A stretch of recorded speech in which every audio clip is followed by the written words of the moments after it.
নামত পাকিস্তানী লোকসকলে আহি আমাৰ ভাৰতৰ বহু কেইজন লোকক গুলিয়াই হত্যা কৰিলে।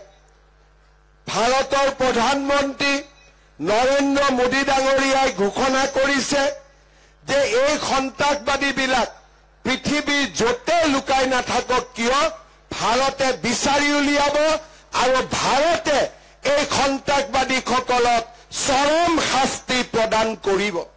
শ্ৰদ্ধাৰ ৰাইজ, আমি আশা কৰিছো প্ৰধানমন্ত্ৰী মোদী ডাঙৰীয়াক ভগৱানে শক্তি দিব, ভাৰতৰ সেনাবাহিনীৰ জোৱানসকলক ভগৱানে শক্তি দিব, যাতে আমি এই সন্ত্ৰাসবাদীসকলক নিপাত কৰিব পাৰো।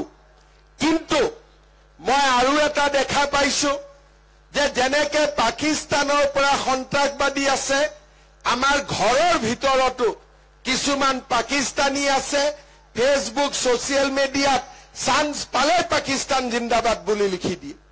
মই আজি সকলোকে এটাই কথা কৈছো যে অসমত ফেচবুকত ছচিয়েল মিডিয়াত যোনে পাকিস্তানী জিন্দাবাদ লিখিব তাৰে ঠেং ভাঙি দিয়া হ'ব।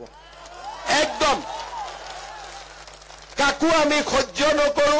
ভাৰত বিৰোধী কাম কৰিবলৈ আমি কাকো অনুমতি